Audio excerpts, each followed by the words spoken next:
Is your marketing actually driving people away? Today, we're going to be talking about the biggest marketing mistakes that signal insecurity, drive doubt, and actually lower your sales. So, if you've ever wondered, is your marketing working or not, and you wanted to know the answer, today we're going to be talking about what to look out for. But before we do, stop burning cash on campaigns that flop and quit watching buyers bail for your competitors. Get ads that turn your prospects into brand fanatics that devour your every offer, shun your competition, and do your selling for you. The problem's not your offer, your targeting, or your creative. It's the played out marketing guru's playbook that's broken. If you're selling high ticket in a highly competitive or highly regulated market, you need something different. Discover what's actually working now at cultishcontent.com/campaigns. If you're done with launching to crickets, make your next campaign cultish. Go to cultishcontent.com/campaigns today. And now back to the show. welcome back to Cultish Content. I'm Nathan Frazier. And I'm Lily Elizabeth. And today we're going to be talking about some of the most common marketing mistakes out there. Ooh. Things that are promoted by all of the gurus,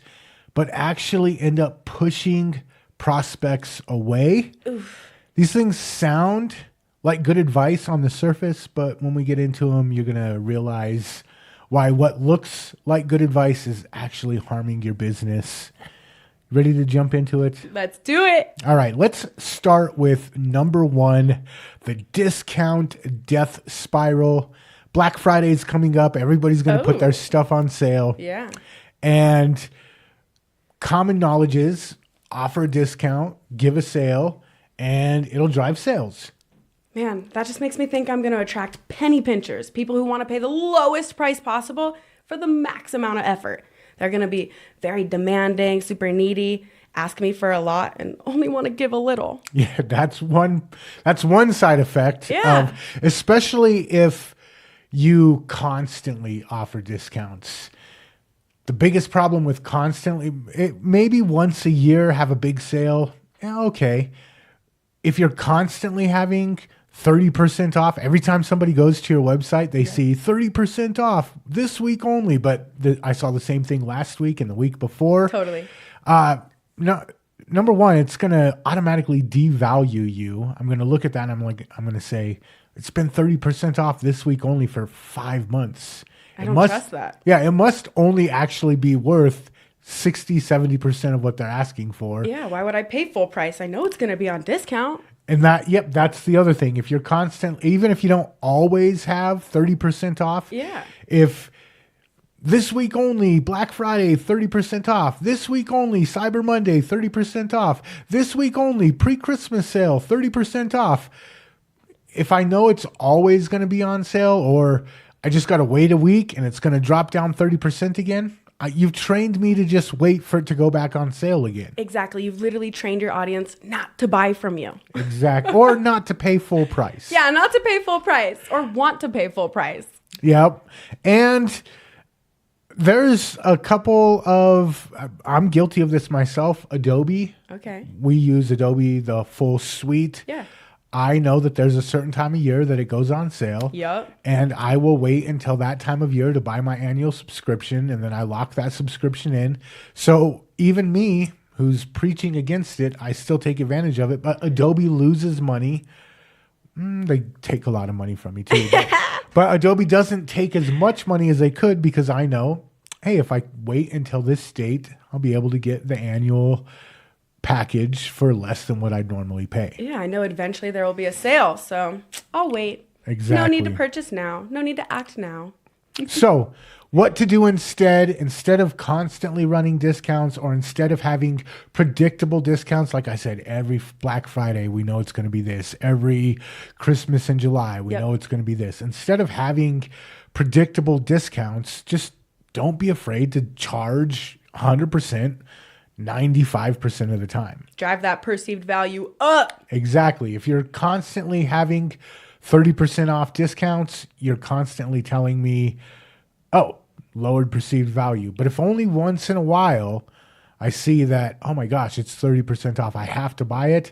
And if I don't get it, but I've not been trained to think it's 30% less than what it's actually worth. Ooh. When it goes back up, if I didn't jump on the opportunity, I still don't feel bad about paying full price. That buyer psychology, that perceived value, when I pay full price for it, I don't feel like I'm getting ripped off because it's not constantly on 30% off. And we mentioned the discount attracting penny pinchers.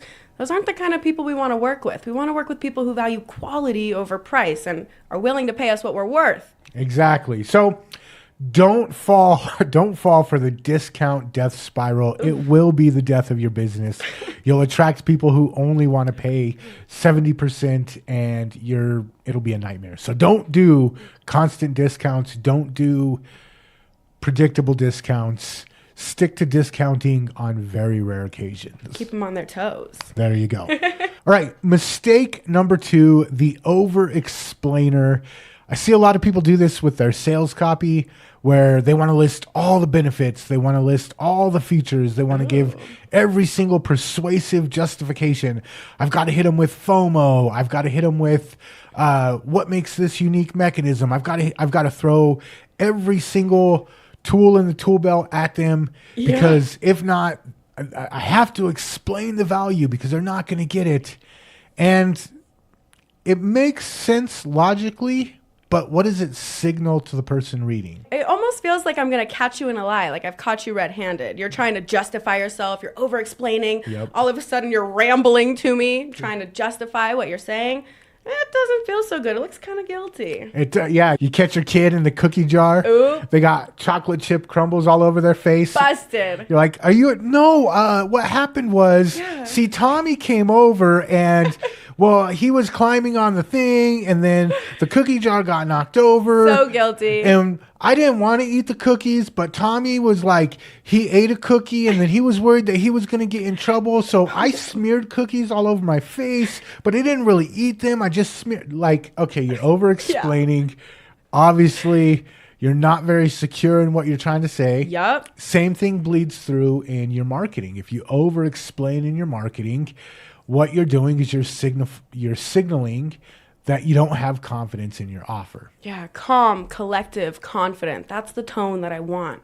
Exactly. And that's what really we're selling. 9 times out of 10, when somebody is looking for a solution, it's because they don't have confidence that they can solve it themselves. They're looking for somebody who they feel confidently can solve the problem for them. And if you go into over-explaining, immediately you're signaling, I'm not confident that I can solve this either. Yep, I'm insecure. Exactly. The other thing that you mentioned earlier before we got going was the sense of overwhelm. When somebody starts over-explaining, you're overwhelmed with information. I'm like, I got to get out of here. You're completely bombarding me. Yeah, and that's what happens. If you get overwhelmed with information, your brain shuts off. It's like when you walk into the house, you got a pile of dishes, a pile of laundry, a stack of mail, you got a vacuum.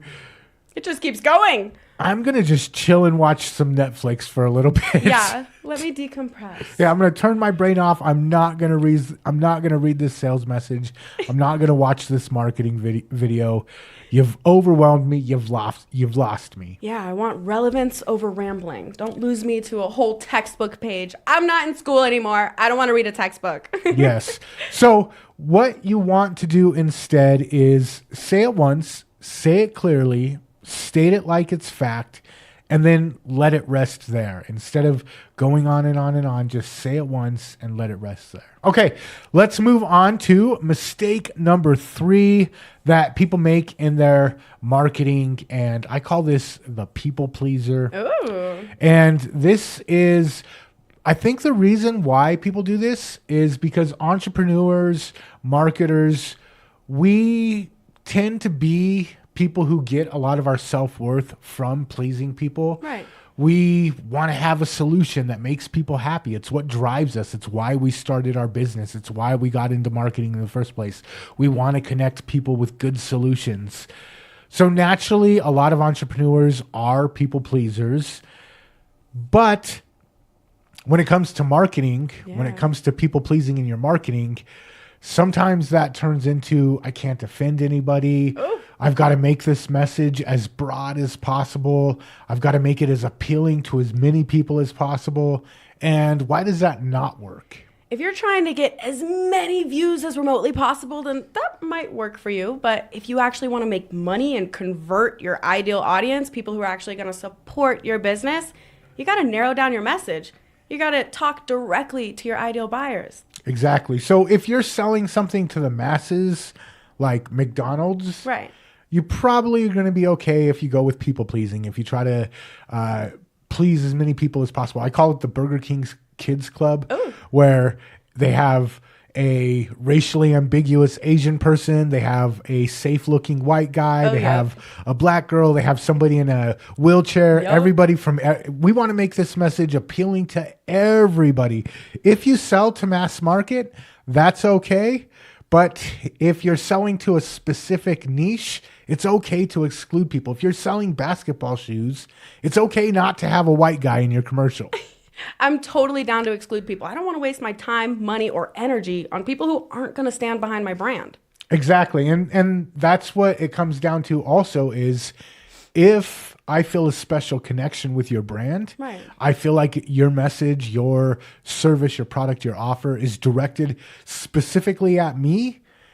I feel like you took me to prom and you danced with me all night. Yeah. I'm like, yo, this is who I'm going home with. It made me feel special. Exactly. But if I feel like you took me to prom, you danced with me once, and then you started dancing with every other guy. Oh, no. Now all of a sudden I'm like, okay, maybe I'm not going home with this girl tonight. So if you want to make sure that you get that brand loyalty, you have to not be so concerned with pleasing everybody. You have to focus on who is it that we're here to please, and let's make sure that our messaging specifically applies to them. Yeah, we always talk about filtering through your content, making sure you're repelling certain people and attracting the right ones. That is so important here. Exactly. So let's just recap real quick the 3 that we went through today. Number 1, the discount death spiral. It always seems like you're going to make more sales if you offer discounts. It always seems like constantly offering discounts will bring in more sales, but actually just trains people not to pay full price. Yup. Number 2, the over-explainer makes you look like you're not secure in your offer, makes you look like you're probably lying, immediately invalidates trust. And then number 3, the people pleaser. If you're constantly trying to please everybody, you end up pleasing nobody. These are the top 3 mistakes that I see people make in their marketing. I've actually got a list of 8. Oh. We'll be coming out with very soon. It'll be up at cultishcontent.com if you want to check that out. Oh, yeah. Before we're out of here, though, have you ever made any of these mistakes in your marketing where you sold one of these great marketing tactics by one of the gurus? You tried it and it didn't work out for you. I know that I have. That's how I learned all of these lessons. But if it's happened to you, let us know in the comments. Or if there's one piece of marketing advice that constantly gets spread around by all the gurus that you know for a fact is bad marketing advice, let us know in the comments. Maybe it'll make the next show. Yeah, I'm intrigued. All right. Until next time, I'm Nathan Frazier. And I'm Lily Elizabeth. And we are out of here. Toodles. Before we're out of here, do me a favor. If you like this video, let me know. Hit that like button. If you want to catch more videos like this, smash that subscribe button. If you know a business owner or a marketer who could benefit from what we talked about in today's video, share it with them. And check out the other couple videos YouTube's recommending. I bet you'll dig them.